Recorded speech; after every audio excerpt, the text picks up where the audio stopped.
Welcome back to American Catechism by Stab the Dragon Productions for episode number 35, maybe. And another whiskey holiday edition. What holiday, you ask? See, Thanksgiving is next week. Yesterday was the birthday or statehood anniversary of the state of North Carolina, the Tar Heel state. American Catechism is all about studying the history, politics, culture, religion, and art of this great country. And one line that I'm chasing through history is to study all the states in which I or a family member has lived, and then drinking a whiskey from that state, if possible. So yes, I've got a personal connection to North Carolina, and we have this bourbon coming from Weldon Mills Distillery, close to Durham, Soldier's Cut Bourbon. So tonight we're going to study a little bit about the state of North Carolina first, and then look into this bourbon whiskey. Now, my connection to North Carolina is through one of my sons, who's in the Army. He's a soldier, and he was in the 82nd Airborne, so he lived in North Carolina for a while. But just the facts. Carolina is a state in the southeastern United States known as the South Atlantic region. It was admitted to the Union in 1789 when it passed the measure authorizing the United States Constitution on November 21st. Hence the birthday yesterday. Today is the 22nd. Raleigh is the capital, but the largest city is Charlotte. It was the 12th state of the original 13 to pass the Constitution, and in the Civil War it was the 10th out of 11 states to secede and join the Confederacy. Today, the state government consists of a Democrat governor and a Democrat lieutenant governor, but both senators are Republicans, and 10 out of the 14 congressmen are Republicans. So that's why they call it a purple state. It is the 28th largest state by landmass and the 9th most populous state. Its highest peak in the west, in the Appalachian Mountains, is Mount Mitchell at 6,884 feet. Making it the highest elevation in North America east of the Black Hills of South Dakota. And its lowest elevation is, of course, sea level along the Atlantic Ocean coast. So I had no idea they had a mountain that tall. It is home to Fort Bragg and the 18th Airborne Corps, the 82nd Airborne Division, and the Special Operations Command, home of the Green Berets.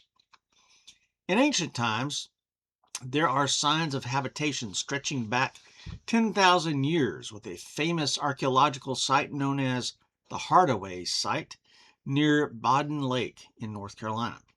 The later Indians known to be there included the Algonquians, Iroquois, and Sioux. The ancient peoples were the South Appalachian Mississippian culture who built many mounds throughout the state. European contacts. By the mid-1500s, the Spanish began exploring the area that would become North Carolina. Hernando de Soto traveled through the area in 1540, and then Juan Pardo in 1567 built a series of forts, Fort San Juan, located in western North Carolina and Burke County, 5 other forts, including a home base on Parris Island. There you go to the Marine Corps. The Indians, of course, burned all 6 of the forts in 1568, running off the Spaniards who never returned. The English story in North Carolina began in 1584 when Queen Elizabeth I granted a charter to Sir Walter Raleigh, who then established a colony on Roanoke Island in the Outer Banks.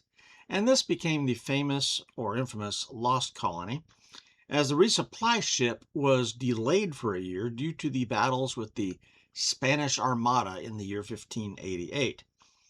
The native chief Montejo was baptized in the colony and was the first Native American in North America baptized since the days of the Vikings 500 years earlier, when a couple of Indians were baptized with them. 1663, King Charles II granted a charter for a new colony which became the Carolinas. Charles, Carolina, that's how it goes. And Charleston was the center of the colony. In 1712, though, Carolina split into North and South for ease of governance. The coast of North Carolina was a haven for pirates during the 16 and 1700s, including the notorious Blackbeard. In the Revolutionary War, the eastern part of the state tended to be loyal to the king, but the western parts supported the revolution.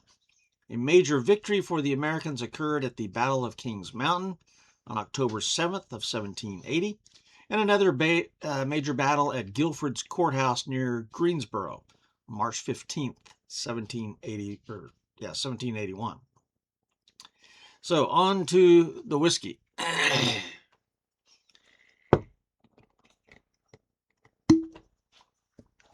Nice cork pop.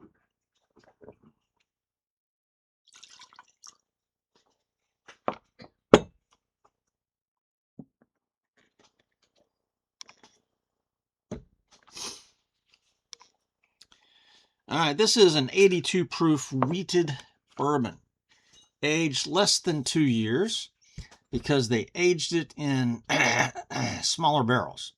It's cost about $45 at the distillery. Of course, when you order it over the internet, then you got to pay for $20 extra shipping. But a part of the proceeds of this bottle go to help Gold Star families of fallen soldiers. This was the first bourbon produced by Weldon Mills Distillery, and they dedicate it to soldiers. It's called Soldier's Cut because the founder of the distillery is a lifer in the military, retired, and spent some time at Fort Bragg, North Carolina. And his brother-in-law also was in the 82nd Airborne and died in the war. His helicopter got shot down. So this 82 proof wheated bourbon is what we'll be looking at tonight. I gave it the tasting notes of malted cereal, wood, spice, leather, a little bit of North Carolina funk that's similar to Texas funk, and I found it delicious. The score was 89, letter grade, solid A. And my recommendation is if you are in North Carolina and have easy access to this, you really ought to try this. This really impressed me. I was not frankly, I wasn't expecting much at 82 proof, and I knew nothing about North Carolina whiskey. But as soon as I tasted this, I knew I had struck gold. So I highly recommend this, particularly for the soldiers of the 82nd Airborne or other Fort Bragg soldiers. So that's my recommendation. Details. History. Bruce Tyler, retired U.S. Army, and then Michael Hinderleiter, a businessman, founded this distillery in 2018. And again, Soldier's Cut was their first bourbon because Tyler had been in the 82nd. And Tyler's brother-in-law had died in the service. And so they dedicate some of the proceeds to Gold Star families. The 82 proof is linked to the 82nd Airborne Division. So that's why they made it 82 proof. Mike Norman is the master distiller of this whiskey. And he had actually had several decades of experience making moonshine illegally in the mountains. And he decided to go legal and began taking his experience into legit distilleries. The distillery and their bourbon began winning prestigious awards immediately, and they are continuing to increase in sales and output. So for history, 5 out of 5. Bottle, label, and marketing. The bottle is kind of the standard short, squatty, round bottle that many companies use. It's got a plastic cap and then a rubber stopper. The label is eye-catching, though. I really like the label. It's got a soldier with his rifle in gold. The label's black and gold and says, "Never forget." The gold is fitting because they contribute to the Gold Star families. The dedication to those families is on the back. So let me read that. We dedicate this brand to all service members lost protecting our freedoms and way of life. As such, a cut of the proceeds from the sale of this brand will go towards supporting families of fallen service members. We will never forget. There you go. So and then the label also includes some interesting facts about this. It says aged less than 2 years in small barrels. So you'll notice it's not listed as a straight bourbon. Straight bourbon has to be 2 years old or older. But aging in small barrels is important there. So for bottle label and marketing, let's talk about marketing. I was doing searches for military-related whiskeys, and they had an internet commercial that I think showed up on Instagram, and they marketed it to me. So the internet knows what I like, and they did a good job. So I immediately ordered this, and showed up about a week later, and very good product. So for bottle label and marketing, 4 out of 5. Appearance. In the glass, it's kind of a medium colored, honey colored. It's a light 3, so that's a 3 out of 5. And in the bottle, you can see there, it's always darker in the bottle. Composition, 41% ABV or 82 proof. And again, I told you the story behind that. So it's not a straight bourbon because it's aged less than 2 years. And they use those small barrels. Small barrels increase the impact of the whiskey with the wood. And so that's a little trick that distilleries can do to speed up the aging process. And particularly if you've got a warm climate or a climate that has extremes. And North Carolina does. I mean, they have 4 real seasons. And so you've got kind of a hot, humid summer, and you've got a normal fall, and you've got a somewhat cold winter off and on. So you combine small barrels with that climate, and you can really get some serious aging in whiskey in a hurry. And that's what they did here.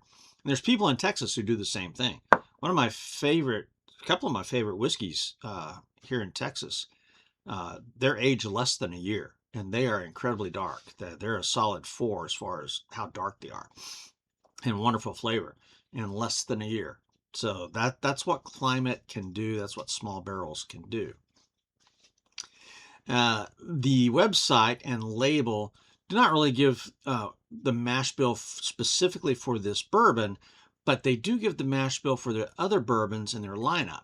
And all the other bourbons have a high percentage of malted grain. They all have a mash bill of corn, malted wheat, and malted barley. So there's no rye. And I don't have the percentages of how much is what, but by law, to be a bourbon, it's got to be at least 51% corn. So I think it's the malted wheat and malted barley that explain a lot of the flavor I get here, because I get a malty cereal note that's really quite wonderful. They get their water from the Roanoke River, and all the grain comes from North Carolina. So this is grain to glass, North Carolina, right here. Weldon Mills distills their own product. They age their product. So this is all Weldon Mills, North Carolina. So you combine that malted grain, the weather extremes of North Carolina, the small barrels, and you end up with a surprisingly good tasting bourbon. 14 out of 15 for composition.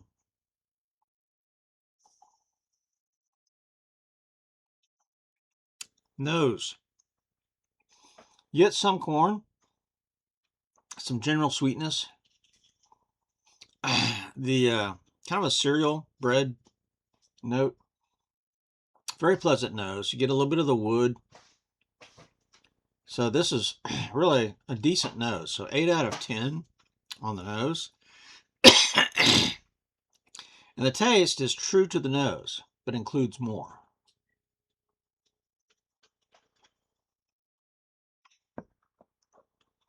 I think maybe some dark fruits are involved also. But this is malty, cereal, woody. It's more intense than what the nose would lead you to believe.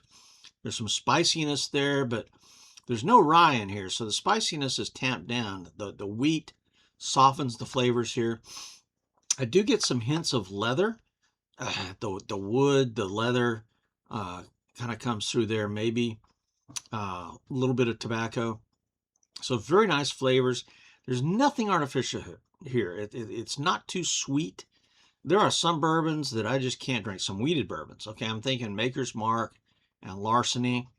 Don't like those at all. And they're wheated, but TX here in Fort Worth, that's a wheated bourbon, and I love TX. This one resembles TX in some ways. And so here's an example of a wheated bourbon, and it's not too soft, not too sweet. It's got a little hint of some kind of North Carolina funk.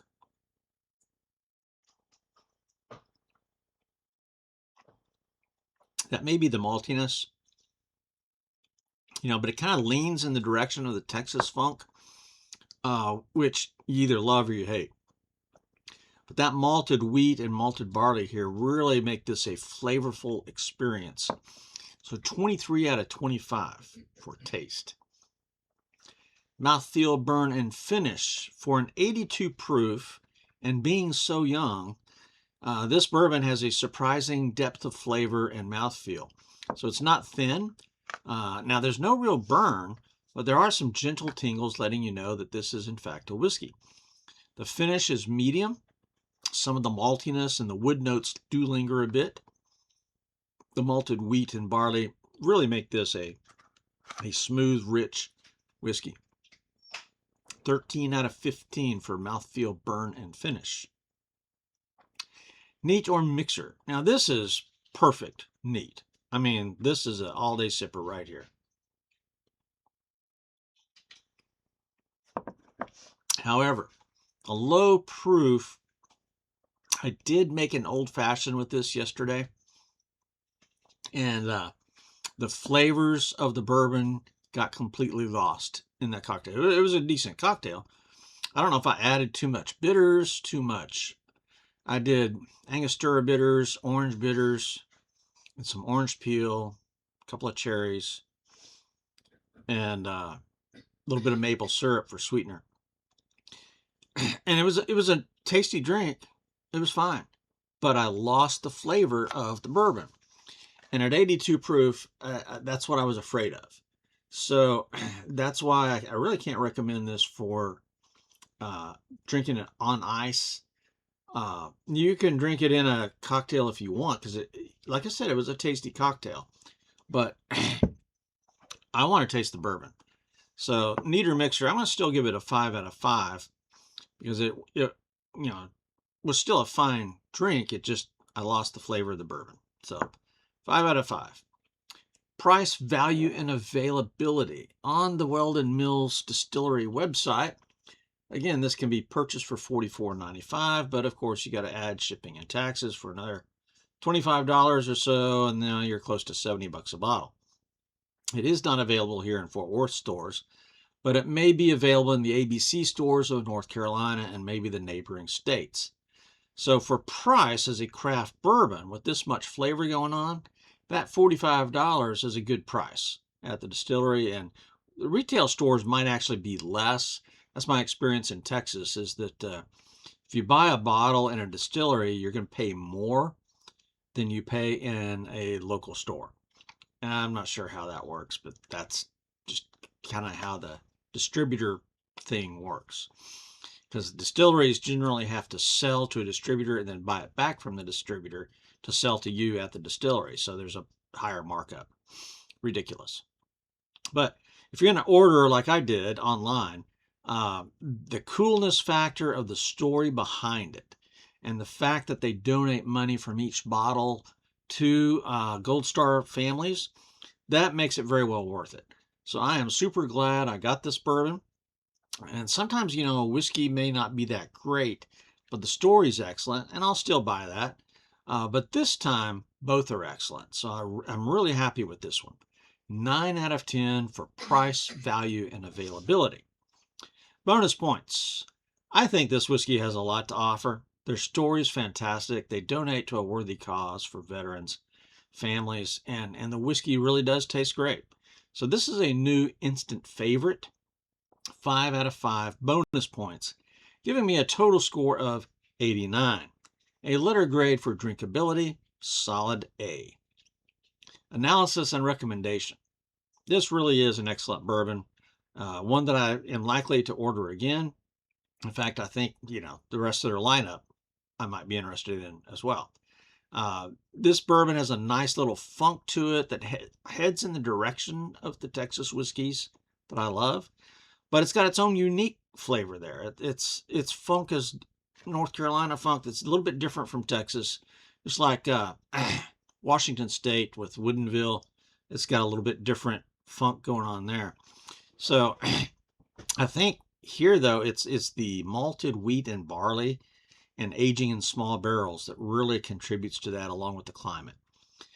The entire backstory and label as a military whiskey is fantastic as well. So I think if you're a soldier, or if you've got a soldier in your family and who likes whiskey, I would give this a try. Highly recommend. All right, that does it for North Carolina and for Weldon Mills Soldier Cut Bourbon. What's coming up next? We've got, I think I'm going to do a movie review coming up soon, and then we might even get a blended Scotch review in before Thanksgiving, and then maybe a story about Thanksgiving around that date. This is American Catechism for Stab the Dragon, out here.